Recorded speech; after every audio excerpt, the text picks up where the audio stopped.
kalamidad, ng tagumpay o kabiguan, ng ligaya o lungkot. Kaya marapat lamang na tanggapin si Jesus bilang tagapagligtas at Panginoon. At matapos yun ay panariwain ang katapatan at paglapit sa Kanya bawat araw o day by day. Ang day by day ay naglalayong umalalay sa pang-araw-araw na pamumuhay. Narito po si Kuya Ed Lapis sa mensaheng pinamagatang Solomon's Wise Moves.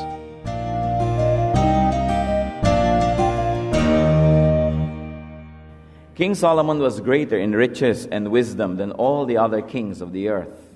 All the kings of the earth sought audience with Solomon to hear the wisdom God had put in his heart. So si Solomon ang pinakamarunong na hari, pinakamarunong na tao na nabuhay sa balat ng lupa. And if Solomon was the wisest man ever, what wise things did he do? And what can we learn from such wisdom?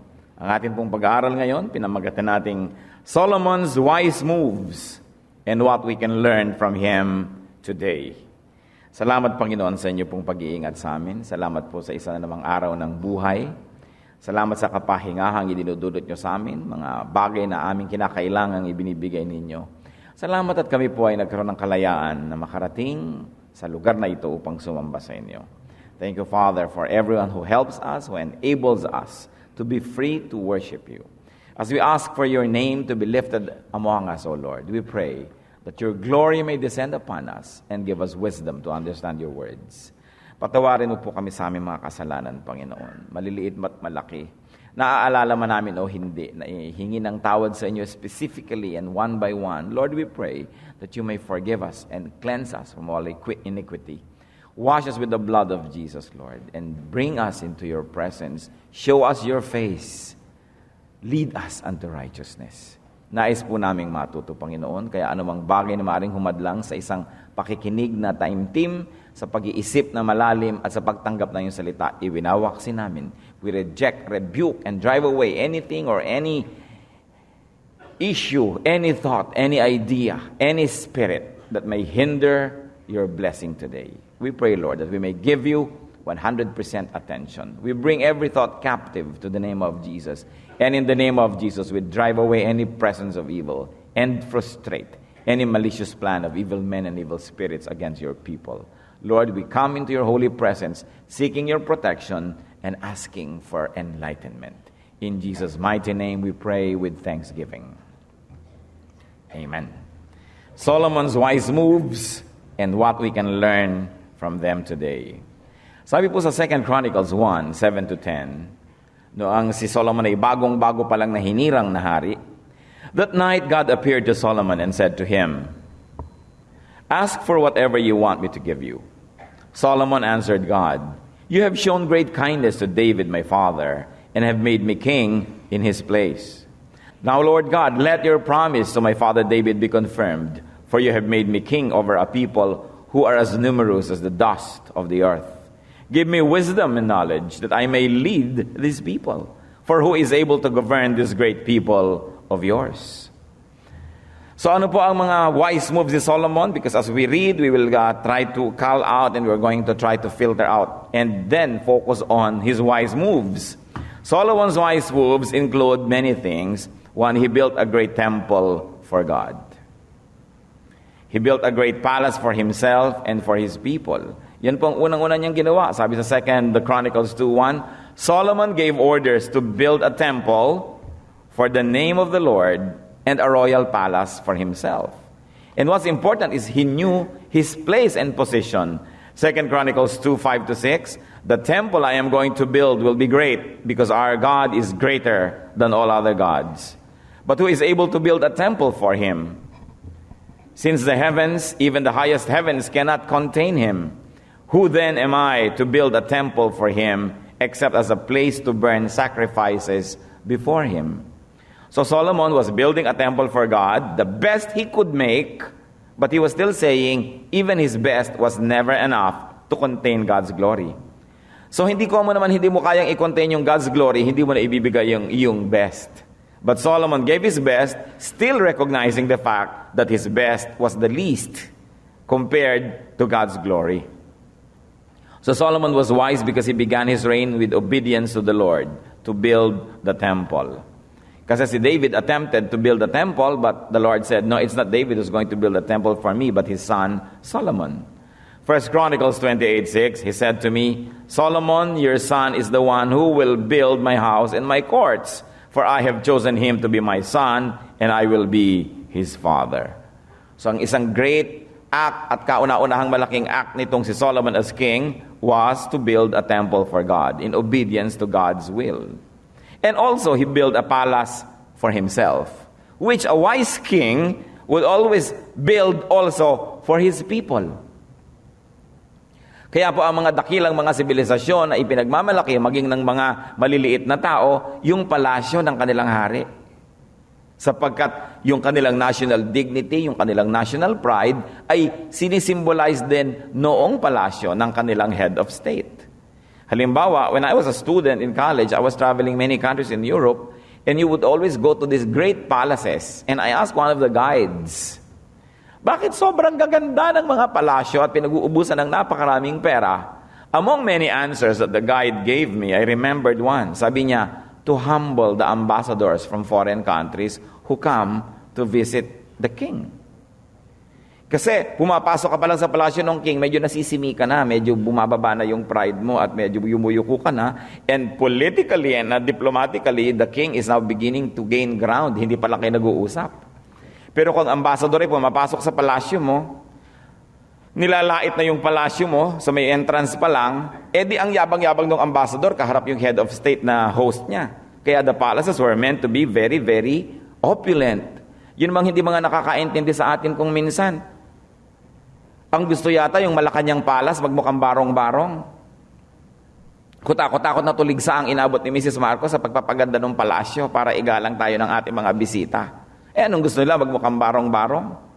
Nagtataka nga ako, Senate of the Philippines, bisitahin nyo, naliligiran ng kugon at basura.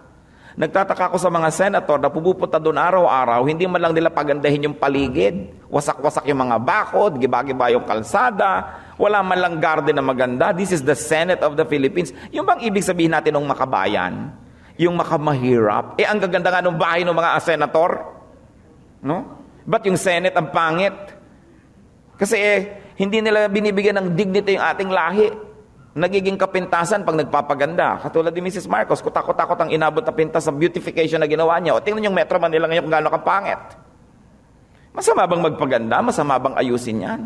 Sasabihin nila, mahalin ng tao. O ang dami ng mga administrasyon na nagmamahal sa tao, ang pangit ng buong Metro Manila pa rin. No? Nasaan? Kung halaga merong dignity ang isang bayan, kahit maraming mahirap doon, meron man lang sila ipinagmamalaki. Kaya yun ang ginawa po nitong si Solomon. Gumawa siya ng pagkaganda-gandang temple na sa tingin niya, kahit na ang Diyos ay hindi mo kayang ilagay doon dahil sobrang luwalhati ng Diyos, at least by human levels and standards, maganda. Hinahangaan ngayon ng mga bansa yung bayan na yon. Pag Israelite ka, ang ganda ng temple nyo, ang ganda ng palace ng inyong king. Nagkakaroon ka ng dignity. Because a bald woman takes pride in her cousin's hair. Maipagmamalaki ba natin ang ating mga city hall, ang ating mga government buildings? Anything that carries the word public in this land is dilapidated. Public toilet, public market, public park.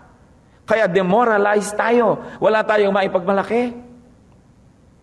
Solomon was wise. He gave his people that good sense of pride of place and race. So the temple would serve as God's landing point in his land and among the people. The temple would serve as a symbol of God's abundance and favor for Israel. The temple would serve as identity and inspiration and unifier of the people. And the temple would serve as Israel's calling card to the world.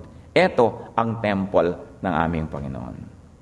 Yan po ang kailangan natin dito sa Pilipinas, isang dambana ng bayan, isang maganda, glorious, awesome symbol of our nationhood. Wala kasi tayo You know, the French go home to their Arc of Triumph. The Americans go home to their Statue of Liberty. The Thais go home to their Chao Phraya River and the palace of their king on its banks. The Japanese go home to the Imperial Palace. Merong simbolo ang kanilang lahi. Wala tayo. Watak-watak, gulo-gulo. Kaya mahalagang makabuo ng mga symbols. Because symbols are important, especially for a demoralized people. Kailangan meron kang tinitingnan, meron kang tinitingala. A symbol of what is glorious and beautiful in you, although that even that glory and beauty is probably faded or covered by grime at the moment, pero meron kang hinuhukay na inspirasyon, meron kang binabalikan. Ano po ang isa nating pwedeng matutunan mula kay Solomon ngayon? Make a great temple of God in your heart. Sabi sa Bible, your body is the temple of the Holy Spirit. Kung paano pinaganda ni Solomon yung temple na yun, ay gayon natin ayusin ang templo ng Espiritu ngayon ng ating puso. Malinis, maayos, busilak. That is what we can learn from him. Hindi na siguro para gumawa pa tayo ng pagkalaki-laking pagkaganda-gandang temple. Sapagkat nung araw, lalo sa Old Testament, puro symbols and symbolisms. Pero ngayon pwede na yung maging abstract. In fact, even the physical temple was transferred by God to the heart of believers. So, kumusta po ang inyong templo? Ang puso natin. Only the best materials ang pinayagan ni Solomon na pumasok gawing parts of the temple. Kaya din ang ating pagkatao, the best thoughts, the best words, the best intentions ang dapat na nagbibigay ng character sa atin. Because that temple is no longer a building, but it is us, the believers. What else can we learn from Solomon? He developed the resources of his land. Pinayaman niya ang kanyang bansa sa pamamagitan ng pag-ayos ng kanilang mga kabuhayan. 1 Kings 9:17-19. And Solomon rebuilt Gezer. He built up lower Bethbayon and the Tadmor in the desert within his land, as well as his store cities and the towns for his chariots and for his horses. Whatever he desired to build in Jerusalem, in Lebanon, and throughout all the territory he ruled. He developed agriculture. Ecclesiastes 2:4-6. I undertook great projects. I built houses for myself and planted vineyards. I made gardens and parks and planted all kinds of fruit trees in them. I made reservoirs to water groves of flourishing trees. He developed agriculture. Sa Israel, magde-develop ng agriculture parang disyerto. Yes, he was able to develop that. In fact, marami nga tayo ngayong hinihiram na technology from Israel sa agriculture. Because the barrenness of their land and the desert quality of their home country inspired them and continues to inspire them up to now to do the best, to make the most out of so little. Noon pong araw, nagpasyal din ako dyan sa Israel. Matagal na. Mga 1982 pa. Nakita ko yung mga halaman sa kauna-unahang pagkakataon ng buhay ko na kinukulambuan, tinatakpan ng mga plastic yung buong halaman to keep the moisture. Kasi bihirang umulan. Sa atin, ang yaman-yaman ng ulan. Bakit ang agriculture natin ay ganyan? Lahat ng Minister of Agriculture ng Thailand at lahat ng kanilang technician at matataas na rango nag-aral sa UP Los Baños. Tapos ngayon, we are importing fruits, we are importing rice from Thailand.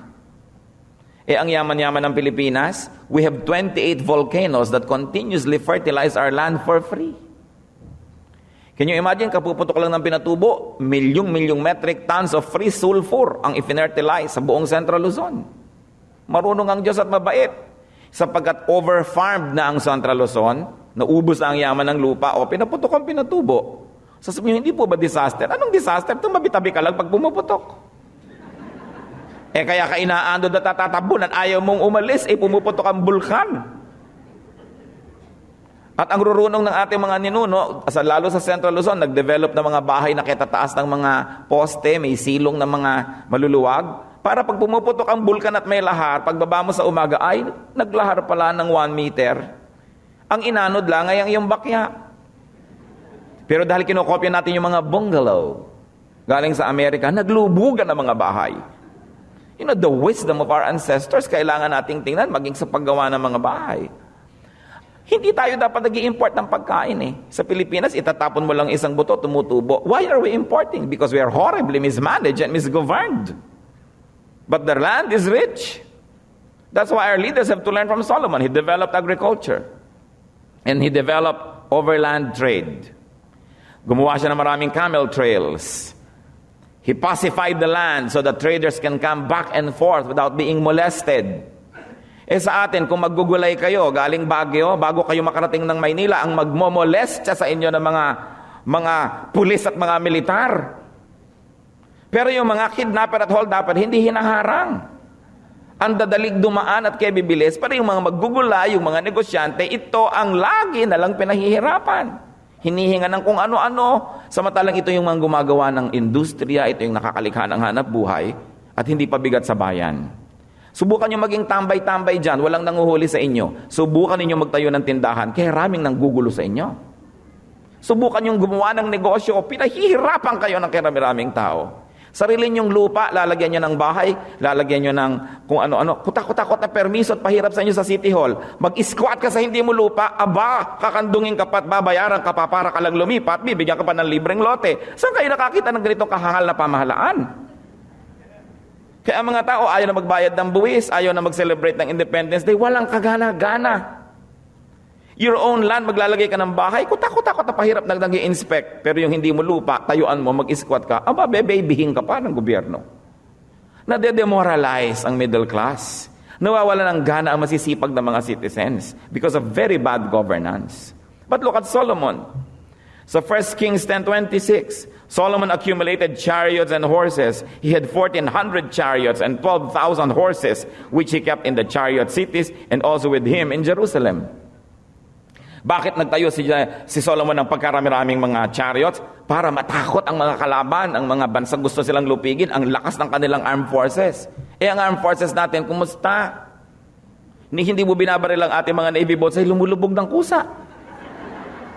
Ang mga helicopter yata natin, pag umangat ay yung katawan ng umiikot, hindi LC, kaya nahuhulog ang ating mga kawawa namang magigiting ng mga Air Force pilots.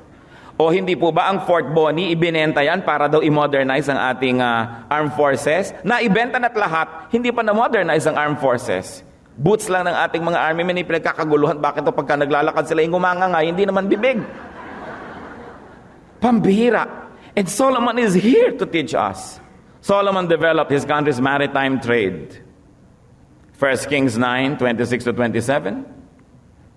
King Solomon also built ships on the shore of the Red Sea, and Hiram sent his men, sailors who knew the sea, to serve in the fleet with Solomon's men. 1 Kings 10:22, the king had a fleet of trading ships at sea along the ships of Hiram. Once every 3 years it returned, carrying gold, silver, and ivory, and apes and baboons. So dinevelop ni Solomon. Alam niyo po bang kakaprasa naman yung kanilang lupa na nakaharap sa dagat? Kukunti rin ang kanilang pier, pero dinevelop niya ang maritime trade. And these ships that he sends far and wide comes back laden with wealth. Tayo, we have 7,107 islands. Pwede mong lagyan ng pier ang bawat pulo. Kumusta ang ating mga pier? Kumusta ang ating trading? Kawawa naman ang bayan pag hindi marurunong ang mga nangunguna at pagka hindi iniibig ang pinangungunahan. Solomon developed metal technology. 1 Kings 10:16-17. King Solomon made 200 large shields of hammered gold. 600 bakers of gold went into each shield. He also made 300 small shields of hammered gold with 3 minas of gold in each shield. The king put them in the palace of the forest of Lebanon. So, he developed the craftsmanship of his people. He refined copper and manufactured many kinds of metal articles. Ang Pilipinas, one of the top 10 producers of gold in the whole world, probably even possible, pwede maging top. Pero ano nangyayari? Mayaman ba ang Pilipinas? Ang yaman. We are sitting on so much wealth. We have a shoreline twice longer than that of the United States. And in each square foot of this shoreline are sand. No? Sand is a source of silicon, the major element of the information age. Bakit tayo ganito kahirap? Dapat bang nangyayari sa atin yan? Ang yaman-yaman ng lupa, ang tatalino ng mga tao, ang gagaling ng mga tao. Bakit ganyan? You need a good king. You need a wise leadership and a godly leadership. Ano po ang lesson natin dyan? Develop our resources as a nation and develop your personal resources. Your talents and skills. Kung nung 5 years ago, hindi nyo po ma-spell halimbawa ang Czechoslovakia, tapos ngayon, hindi nyo pa rin ma-spell, ibig sabihin wala kayong ginawa na pa-asensohin ng inyong sarili. Develop your talent. Don't depend on others, even on your spouse. That's why wives, even though you have great husbands, you also develop your skills, your talent. At kung makaka-develop kayo ng livelihood, Do that so that you will not have to be totally paralyzed when you are bereaved. Develop your talents. Tingnan niyo po ang Korea. Ang Korea ay wala pong masyadong natural resources. Wala. At dahil doon, sinikap nila na i-develop ang kanilang trade, ang kanilang industry. Kaya ngayon, isa na sila sa mga pinakamayayamang bansa. Ang mga Koreano, hindi kailangan ng visa patungo sa Amerika. Ganon sila iginagalang. Kasi hindi sila pulubi. Tingnan nyo kung paano tayo itrato pag tayo nag-a-apply ng visa. Pangtrato sa pulubi. Napaka-importante na ang atin po mga leaders, bigyan ng dangal ang bayan, payamanin ang bayan. Kasi yung mga leaders natin, walang problema pag silang kumukuha ng visa. Hindi nga sila humaharap siguro doon. Meron silang pinapadalang mga tao. Hindi nila nararanasan ang pangalipusta na nararanasan ng kanilang mga mamamayan. Kaya hindi na nila pinaasenso yung bayan. Total sila naman entitled sa lahat ng mga respect at mga perks as persons. Pero ang bayan ay hindi. Pero si Solomon, ginawa niya na pag Israelite ka, sinasaluduhan ka kahit saan. Ang galing ng leader nyo, ang yaman ng bansa ninyo, ang husay nyo. Look at Singapore. Pag tiningnan niyo yung mapa ng mundo, hindi niyo makikita yung Singapore sapagkat lang siyang tuldok. Pero ang yaman-yaman because of good leadership and good citizenship. Nagtulog-tulog ang mga tao, kaya ang bayan napapaasenso, iginagalang kahit saan. Alam nyo, kahit pa tayo gaano ka-espiritual, aminin ninyo na pagka kayo maralita ay halos walang magrespeto sa inyo.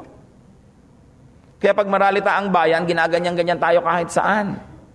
Pinaglalaban natin nun sanang huwag nang bitayin si floor contemplation, hindi tayo pinakinggan ng mga foreign governments. Hindi naman nila iginagalang ang ating mga heads of state Hindi naman nila iginagalang ang ating mga politiko at alam na alam nila ang kabulukan ng sistema sa Pilipinas.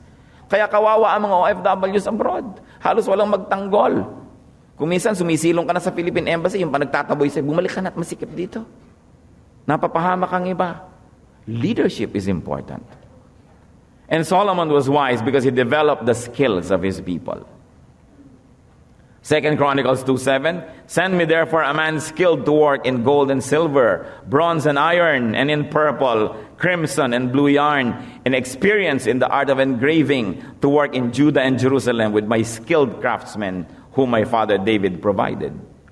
So, pinahalagahan niya ang galing ng mga tao, pinahalagahan niya, kinikilala niya yung talent. And while Solomon was a great statesman, he was nonetheless a great artist and appreciator of the arts. So na-develop niya ang kanyang mga tao that Solomon was able to bring Israel to its golden age. Dapat ang isang bansa nakakarating sa isang golden age, yung bang rurok ng kanyang kayang maabot bilang isang bayan sa pagtutulong ng nangunguna at ng pinangungunahan. What can we learn in a personal way? Develop the skills of your people. If you are a public servant, a governor, a mayor, a president, develop the skills of your citizens. Turuan sila, bigyan ng training. Bibigyan mo ng malaking budget ang education, ang mga skills training para yung galing ng tao lumabas. If you are a corporate person, develop the skills of your employees. If you are a family breadwinner, develop the skills of your dependents so that they will not have to be dependent for long. Yung mga kapatid mong gustong magdebo, ano ka mo magdebo? Yung gagastahin mo sa debo, eto, bumili ka ng makina at matuto ka magtahi para kumita ka. Anong debo-debo? Para kang prinsesa ng isang araw pagkatapos nakalubog tayo sa utang. No? So, develop your dependents. And you should also develop your neighbors. Ang problema, pag dinevelop ang sarili mo at neighbor mo yung naiwan, kaiingitan ka at pag tumalikod ka, baka nakawang ka pa. Kaya you develop your whole community because you are wise and because you are kind. Solomon also formed alliances with crucial neighbors. Magaling talaga. 1 Kings 3:1, Solomon made an alliance with Pharaoh, king of Egypt, a kingdom which was on the southwestern part of his area. 2 Chronicles 9:12, King Solomon gave the queen of Sheba all she desired and asked for. He gave her far more than she brought to him. Then she left and returned with her retinue to her own country. So nakipagkaibigan siya sa lahat ng mga dapat niyang kaibiganin para wala siyang kalaban at ang kanyang bayan makapag-concentrate sa kapayapaan, therefore sa industry, sa negosyo, sa pagpapayaman, pagpapaunlad. Ano po ang personal natin niya na pwedeng matutunan kay Solomon? Make friends and make alliances. Pag may kaaway kayong kapatid, you are not wise. Pag may kaaway kayong pinsan at neighbor, you are not wise. Pagkaaway nyo ang inyong biyenan o manugang, you are not wise. Ang inyong hipag at bayaw, you are not wise. Because the very people near you might harm you. You are not wise. First of all, make friends because you are godly and kind. But if you cannot be that holy, make friends at least because you are wise. Can you imagine, pinsan mo, kapatid mo, kaaway mo, tuwing may reunion, hindi kayo nagtitingin na, nakakahiya, stiff neck yan ah. Neighbor mo, kalaban mo, tuwing dadaan ka, tumatibok ang dibdib mo, o naiinis ka, o nagagalit ka, magpapatugtog silang radyo para ka inisin, inis na inis ka. You know, kung wise ka, make friends. But of course, you should make friends because you are godly. But as I said, if the best thing is not there, settle for the next best thing. Be wise. Sino po sa inyo, and I will not ask for a show of hands, kaaway nyo, sarili nyong kapatid? You are not wise. I'm challenging you. Kahit pa sabihin nyo, kasi siya masama, pinapatulan nyo na rin. Samantala kung makikipag-friends kayo, kung hindi man niya kayo tulungan, at least hindi niya kayo iinisin. Malaking luhag ng dibdib. But if you are carrying on a warfare o snubbing each other, o kaya kayo'y nagko-cold war ng matagal, pahirap sa inyo yun ah. So kaya tinuturo sa atin to forgive or to seek forgiveness, to make peace, because God wants us to have a good life. Kasi nasayang po natin yung kapapakinig natin ng mga Biblia at mga kaaaral at kahaway, praise the Lord, kung sarili nyong mga tahanan at kaya pamilya, kaaway. Hindi na pinag-uusapan kung sino nag-umpisa ng gulo o sino ang mas masama. Ang mahalaga kayo bilang anak ng Diyos, nakakarinig ng salita ng Diyos. Anong ginagawa nyo tungkol doon? Sinaturo sa atin ng Lord, make peace, make friends. Make peace with your accusers. Itinuturo yan. So learn from Solomon. He made alliances and he made peaceful friendships with his neighbors. One other thing we can learn is he learned from and collected the proverbs of his people. He composed more proverbs. Sabi sa 1 Kings 4:32, he spoke 3,000 proverbs, and his songs numbered 1,005. Pag nagsasalita po ba tayo, may mga lumalabas sa saliwagain?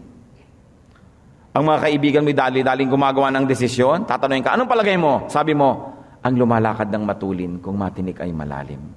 Ba? Mala Solomon ka? Sasabihin mo pa, ang naglalakad ng marahan kung matinik ay mababaw. Wow, talagang Solomonic.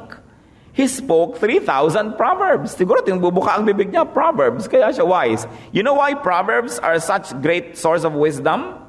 Because it takes so many lifetimes and great thinking and filtering and remembrance and processing to make a proverb. Nakabase sa napakaraming mga karanasan yan at pag-observe ng buhay para makagawa ka ng isang proverb.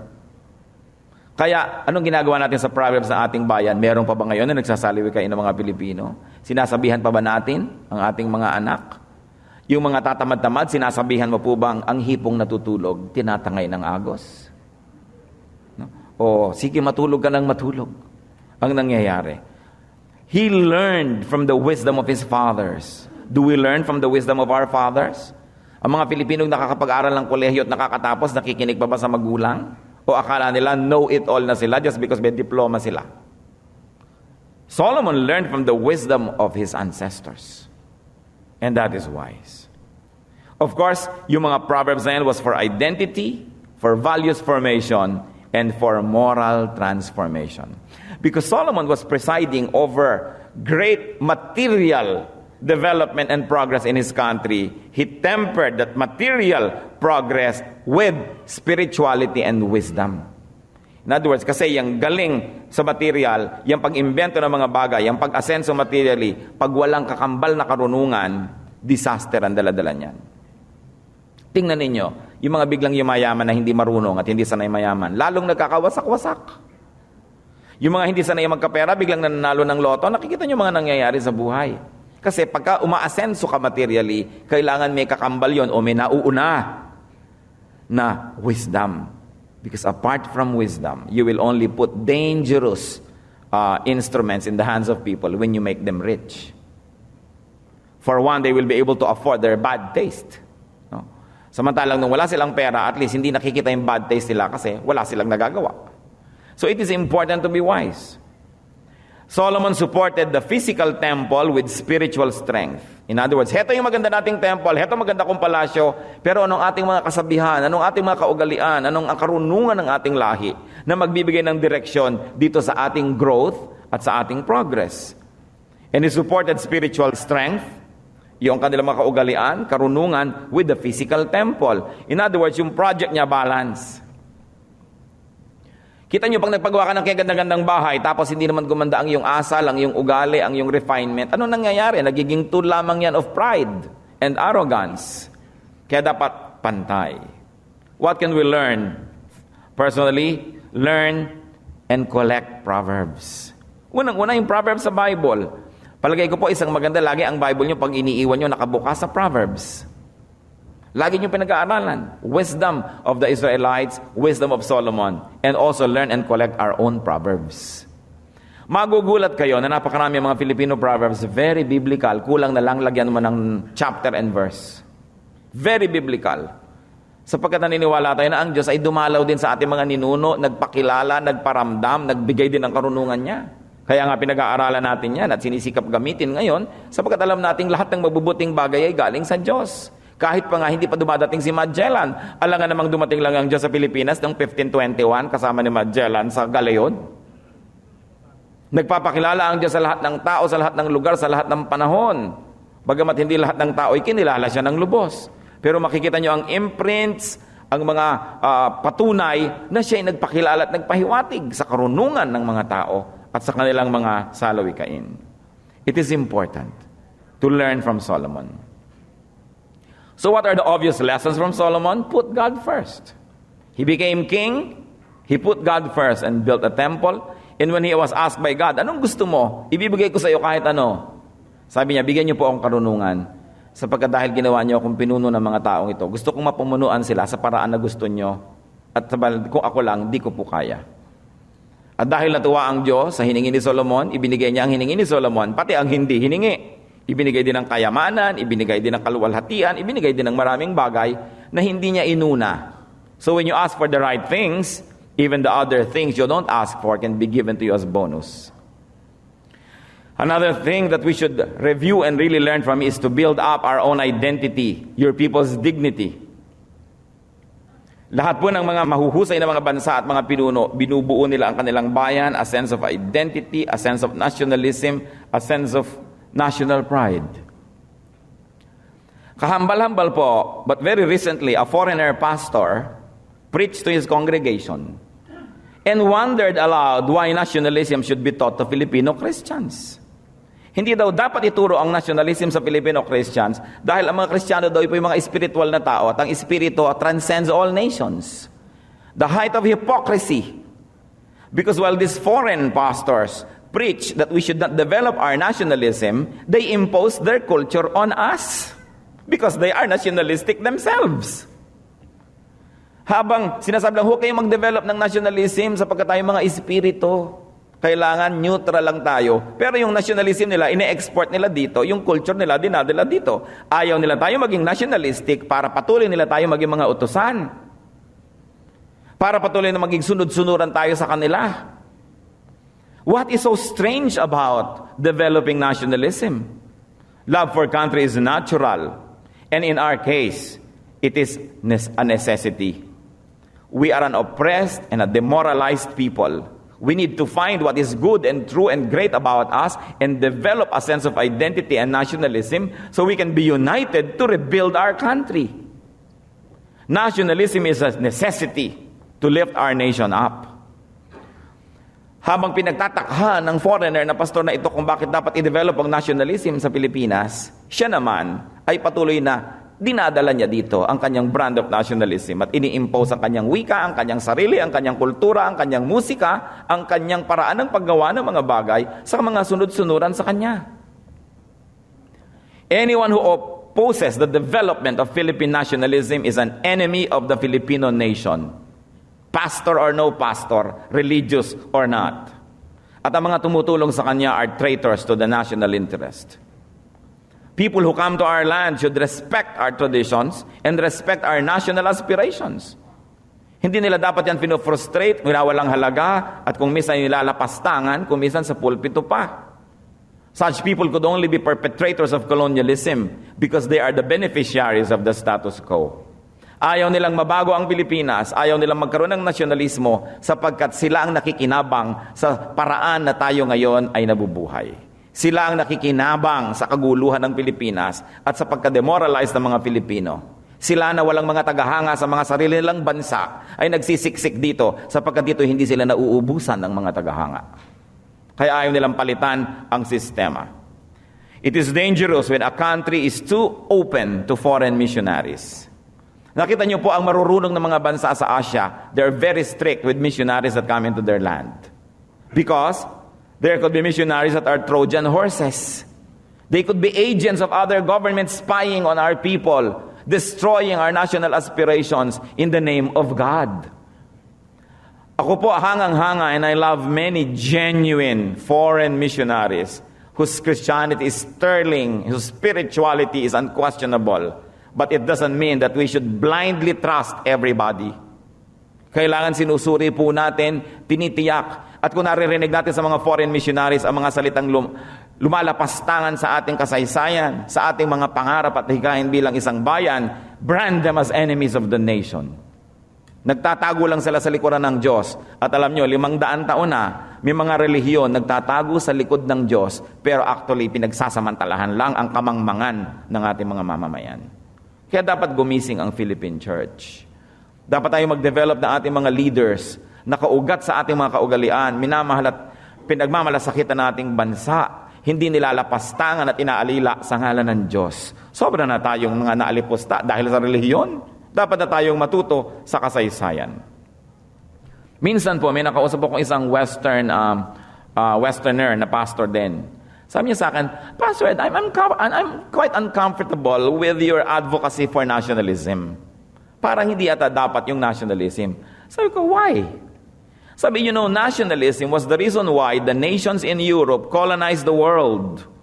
Dahil nationalistic yung Italian, yung German, yung Portuguese, yung Spanish, naglaban-laban sila at sinakop nila ang mundo sa ikayayaman ng sarili nilang bansa. Sabi ko, then, yan yung negative na nationalism. If your love for country moves you to oppress other people, that's bad. But the Philippines need to love their country, not to oppress other people, but to stop the oppression that is being imposed upon by other people. Dahil wala kaming sense of self, sense of nationhood, pumapayag na lang kaming nilalapastangan, ginagahasa na lang ang mga babae namin nagtatrabaho sa ibang bansa, pikit mata ng aming mga embassy. Kinakawawa na lang kami kahit sa sarili naming bayan, hindi kami maipagtanggol ng aming mga institutions. Parang pumayag na kami, ganyan talaga ang buhay, Pilipino lang tayo. Sabi ko, kayo sigurong mayayamang bansa, hindi nyo na kailangan ng nationalism. Kasi kayo na naghahari sa mundo Kaya ayaw nyo na mapalitan pa yan. Pero yung mga naaapi, kailangan nila yon, hindi para gumante, hindi para mang-apiren, kundi para palayain ang sarili. One time I was talking to a big conference, the Philippine Nurses Association of America. Okay? So sinabi ko sa maraming mga Filipina na nandun, ipagmalaki nyo ang inyong lahi, kilalanin nyo ang inyong bayan. Tumayo ba naman yung Amerikana na trainer, mataas ang ranggo sa Nurses Association sa Amerika? Sabi sa akin, hindi dapat tinuturoan ng ganyan na nationalism yung mga nurses kasi sila ay mapaglingkod, sila ay magayon. Dapat general ang pananaw nila sa lahat ng tao. Sabi ko, sinasabi mo yan kasi walang umaapi sa inyo mga Amerikana. Subukan nyo pag inapi-api kayo kung hindi ikaw kauna-unahang magtaas ng watawat at magturo ka ng nationalism para hindi kayo maapi. Sabi ko, yung mga Filipino nurses nagtatrabaho sa mga floor, pinagbabawalang managalog kahit among themselves. There was one Filipino nurse who was talking to her mother long distance dahil nasa Pilipinas yung ina. Pinagalitan ng Amerikana niyang head dahil bakit daw hindi English? Hindi mo doon mag-English yung nanay Tapos sa mga ospital sa napakaraming lugar, pagka Pilipino ka at Amerikano siya, pareho kayo ng trabaho, ang laki ng sweldo niya, ikaw ang liit. Tapos sasabihin, huwag tagturo ng nationalism. Paano sila ang nakikinabang na hindi tayo nationalistic? Kayang-kaya nila tayong siklot-siklotin at paandar-andarin na ganon. Ang nakakalungkot ko minsan, yung mga Pilipino mismo na tagahanga nitong mga kalaban na ito ng ating bayan, ang siya pang tutuligsa sa mga kapwa Pilipinong makabayan. Paano? Siguro sila rin mayayaman, komportable na sa buhay. Ayaw na nilang baguhin ang sistema. Bakit babaguhin? Sila itong nakikinabang. Pero napakalaking bahagi ng ating bayan, ang sobrang kawawa na, sobrang naghihirap na. Pag hindi mo pa tinuruang tumindig at igalang ang sarili niya, hindi na talaga igagalang ng iba. That's why we need nationalism as an act of national redemption. At sino man ang lalaban dito are enemies of the people of the Philippines. So suriin ang mga foreign missionaries kung humahad lang sila sa paglago ng nasyonalismo ng Filipino. Hindi tayo hanga na lang ng hanga, sunod ng sunod, pati accent nila ginagaya pa. Sabi nga ni Jose Rizal, pati ang mga kapintasan nyo ay hiram. Learn from Solomon. Nakita nyo ang bayang Israel, kaya hanggang ngayon meron siyang identity. Naliligiran siya ng napakarami niyang kumisan ay kalaban ng mga kapitbahay, pero buong buo ang identity because they love their heritage, they love their nation. Importante yan na ituro sa atin. One other lesson we like to review from Solomon is to develop your natural and human resources. To develop crucial friendships and relations and alliances. And learn from the cumulative wisdom of your people. Add your wisdom to your nation's wealth, to your family's wealth, and to the wealth of your church. If indeed Solomon was wise, then we should learn from him. Sa atin pong pag-aaral ngayon, ano po ang nanariwa sa inyo? What did you remember? What did you realize? Or what did you discover in a new way about being wise? Being wise as a person, as a family member, as a member of the church, as a citizen of our country. Pagbulay-bulayan po natin yan. Sapagkat ang pag-ibig sa bayan ay pag-ibig sa Diyos. Dahil Diyos ang nagbigay ng bayan. Pag tinalikuran mo ang iyong bayan ay binaliwala mo ang nagbigay nito. And because all good things come from above, it could only be God who gave us our nation. Kung mahal mo ang nagbigay, mahalin mo ang ibinigay. Panginoon naming Diyos, napakarunong ni Solomon, napakarami namin pwedeng matutunan sa Kanya. Ano po ang dapat naming ituwid sa aming mga pamamaraan? Ano pong pagtutol ang dapat naming gawin sa mga lupalapastangan sa amin? Ano pong dignity ang bagay sa isang taong nilikha nyo? Ipakita nyo sa amin ang lahat ng ito, Panginoon.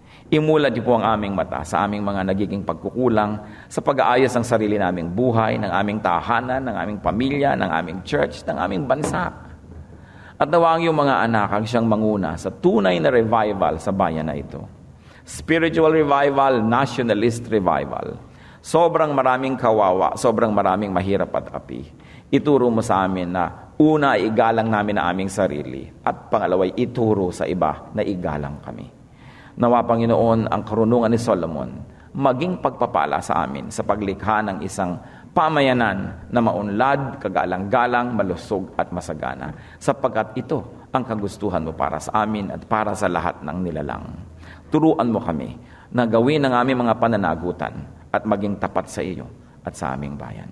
Mga kapatid, sa ilang saglit magbulay-bulay tayo kung ano mga praktikal at personal na bagay ang dapat natin gawin upang makatulong tayong bumuo ng isang lipunan, isang kapatiran, isang iglesia at isang bayan na maka-Diyos, maunlad at kagalang-galang.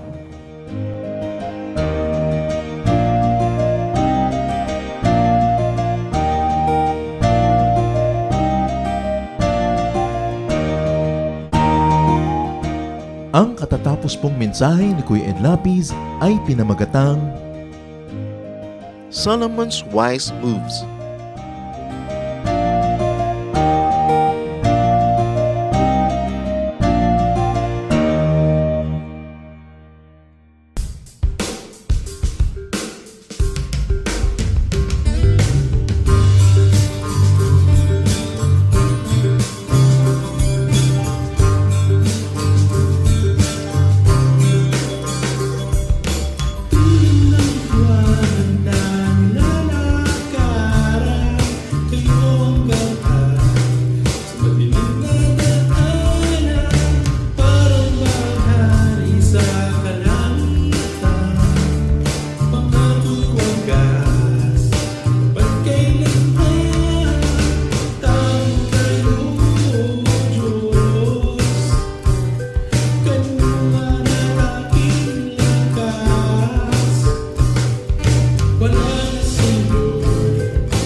kapayapaan man.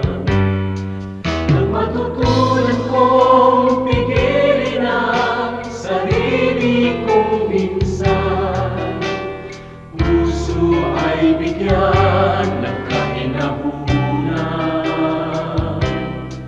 Ang katapatan ko nawa sa'yo'y hindi mahihimlay.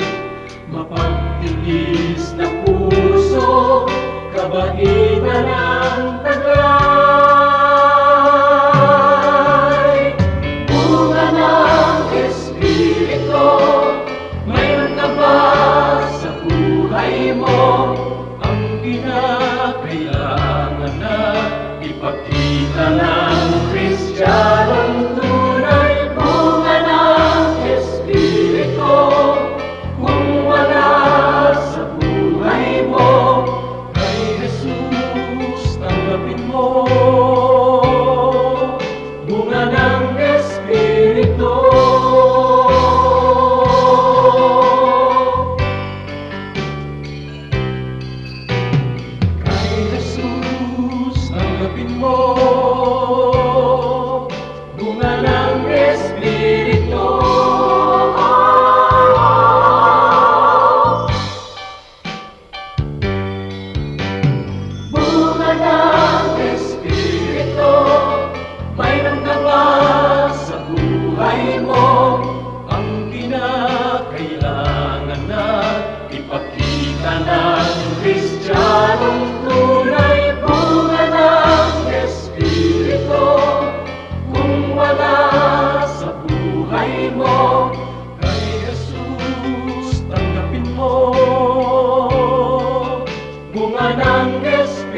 gawa niyo sa aming buhay, tuwina'y naaalala,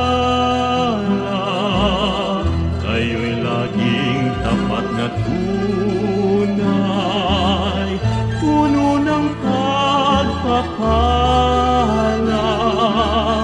Salamat sala'y pinatawad, nilinis niyo, O Diyos. Pakinggan niyo kaming ilalahad, awit sa inyo, Jesus. O kay sarap mabuhay, sa piling niyo, Jesus. Bawat landas may kulay, kasiyahay lubos, ang tanging ninanais ay magpuri sa inyo, lalo lang tumatamis sa piling niyo, Jesus.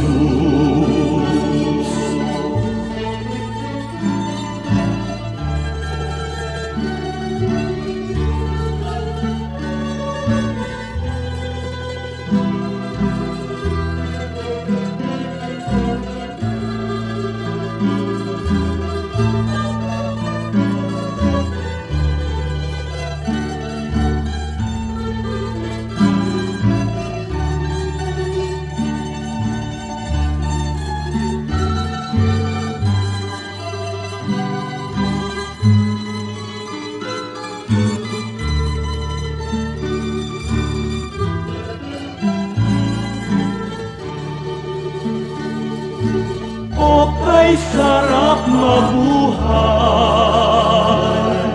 sa piling niyo, Jesus. Bawat landas may kulay, kasiyahay lubos, ang tanging ninanais ay magpuri sa inyo, lalo lang tumatamis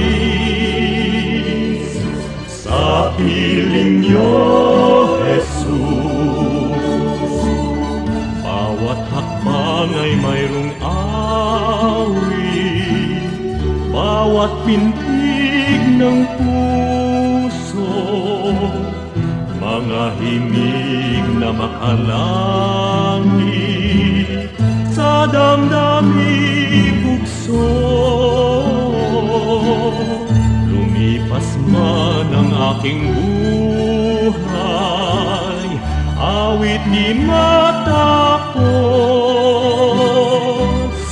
sa langit man ay iaalay, pakinggan niyo, Jesus.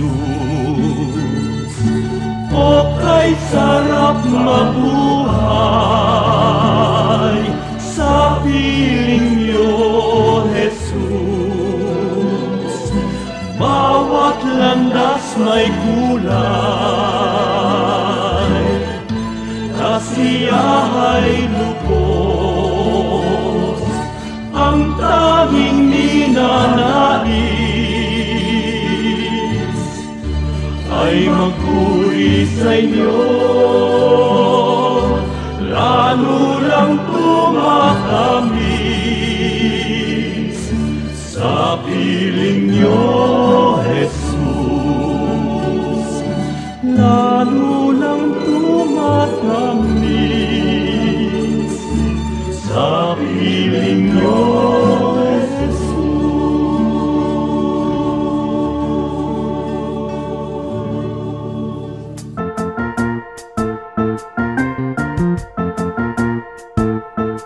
Oras na po para pansamantalang magpaalam ang programang Day by Day.